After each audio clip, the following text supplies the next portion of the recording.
All right, good afternoon. Greetings from the Metroplex of Texas. I've just started a new channel for FD football called it Friars Football 24/7. So, kind of excited. I got a connection with FD. I didn't go there, but I know Coach Meno, and I sort of help him chop up his highlights. Um, just waiting for video to upload. I noticed some video that was already done of the Southern game,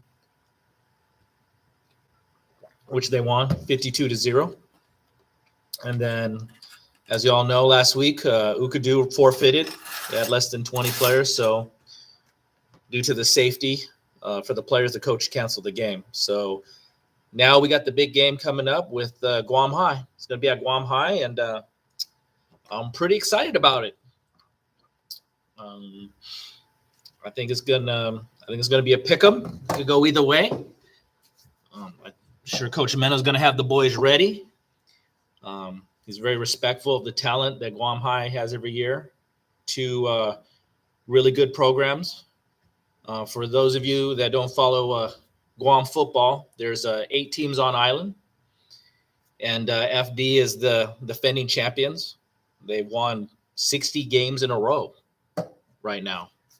So this game coming up is pretty important. Guam High is really doing well. They're 2-0. They've blown both public school teams out, and they look pretty good. I don't have a whole lot of footage, because I know FB hasn't uploaded any footage yet, and I think Guam High, I don't even know if they're running a huddle page this year.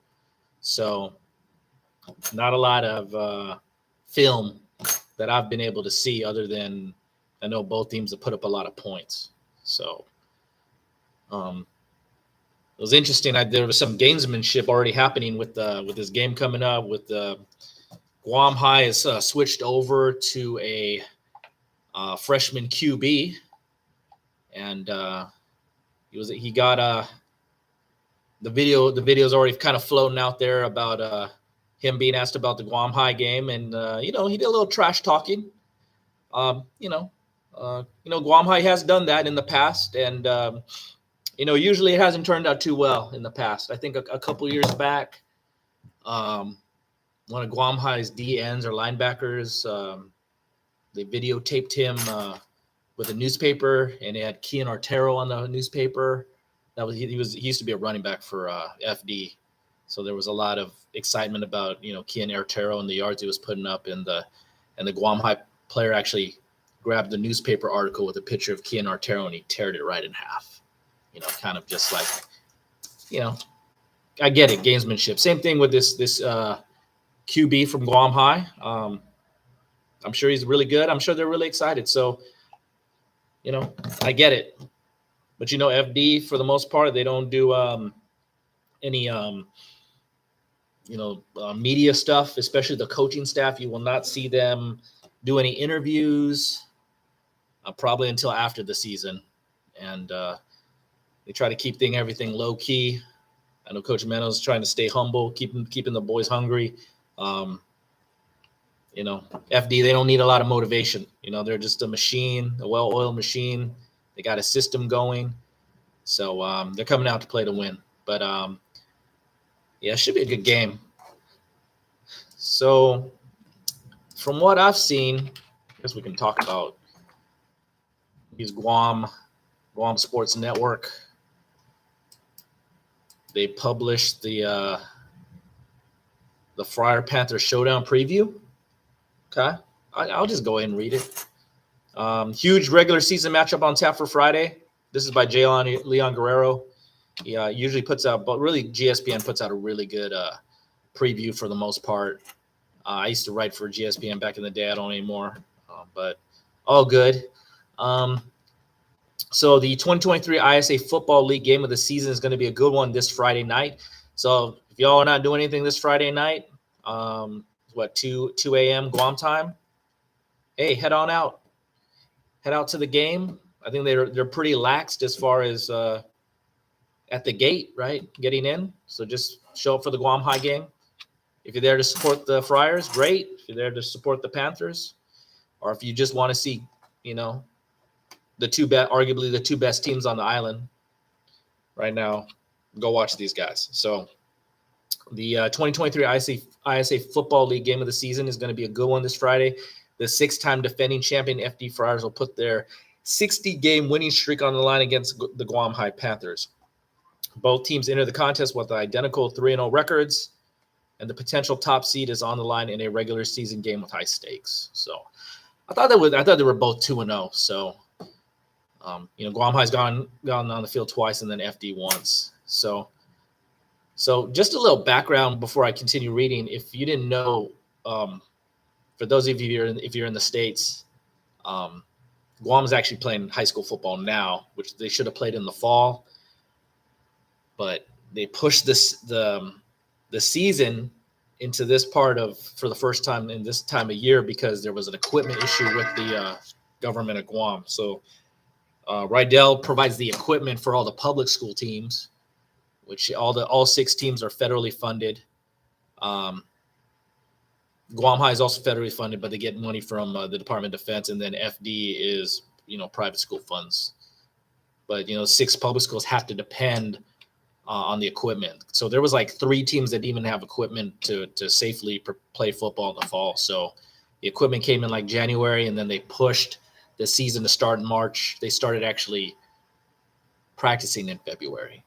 So it's going to be a quick turnaround. There's only 8 teams on Guam, so they play each other once, and then there's a 4-team playoff. So you get 9 games maximum if you get to the championship game.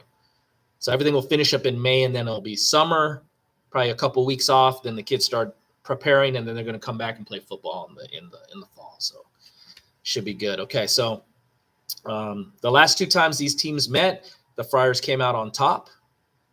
If you actually want to watch that game's actually was YouTubed by GSPN, and they provided a really good presentation. Gosh, it was streamed. There was commercials. They had color commentary, sideline reporting, and last year the Friars came on top on that one. I think they won. I think it was like 30-6. The Friars in that game really came to play. The offense was clicking, and then Guam High scored once, but for the most part, FD held them in check the whole game. So okay, so the Friars, however, are without 2 big names due to graduation. Linebacker Evan Brown. Evan Brown was he was a 3-year starter at FD, including his freshman year. Really good player. And then there was the co-MV running back Kyle Gogui. Okay, so those guys have graduated. You got to move on, right? But just an idea, last year, man, Gogui went for 196 yards and a touchdown last year. So I guess this year, I don't know. I've just seen a couple. I think it's more of like a running back by committee. So, FD they're gonna use different guys, but they got their main QB coming back. So let's first look at the Guam High Panthers. So last season's the other co-MV was Aaron Johnson. Really fast kid. He's actually the 2-time defending 100-meter champion on Guam. Runs about an 11.5, probably a sub 4.6 40 type kid, right? So he was quarterback last year. So he actually switched over to receiver. So now he has new teammates on offense to test that FD maroon wall. Then you got Deshaun Baird. The first couple games, he's broke over 100 yards. Same thing last year. He got his yards. The only time he really got contained was against FD. They pretty much, had 8 in the box on him. And I don't know. I don't think he got more than 50 yards against FD in both games. So they got a new, I guess they graduate most of their offensive linemen, but they got the offensive line coming back. Traditionally, Guam High they usually have pretty big kids. Maybe not quite as big as FD, but they're not that far behind. I'd say at least their whole line's got to be at least 200 pounds or bigger. So the Panther O-line has provided holes for Barrett, and once he gets in the open field, he's hard to running back to take down. So right now you got the FD linebackers, Caleb Murphy. He's the defending defensive MVP. Vance Meno, they'll be called upon to try and stop Barrett, who's a touchdown machine. So like you really got, two forces coming with Barrett, running downhill, and then the boys from FD are going to come downhill. They're not going to back up. They're not going to hesitate. It's going to be straight ahead, right? So FD's with Johnson moving over to wide receiver. You got Dante Parker, the kid who was talking trash in the video. He's hyped, right? He's trying to get things going. He's a young guy, young cat. He's a freshman QB.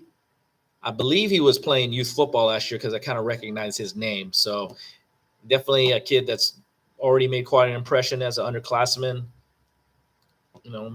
If he's as good as even Trevon Jacobs, Guam High is going to have a good guy, a good player, man. Has an arm.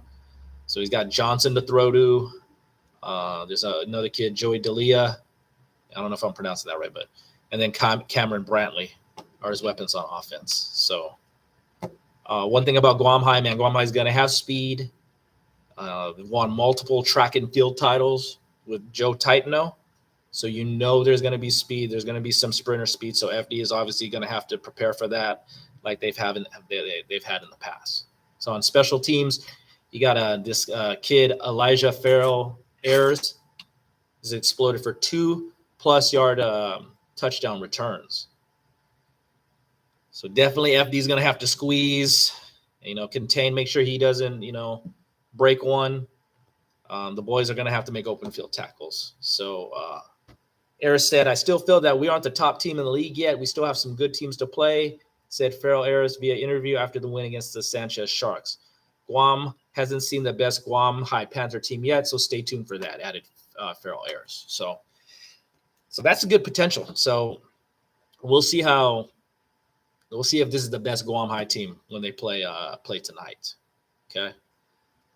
So on the Friars side, you still got Friars quarterback Alex Sojo, the Swiss Army knife for the Friars. So in his last game, they only played one game this year, so he threw for 179 yards. So FD is going to air it out more this time. I think they're going to take,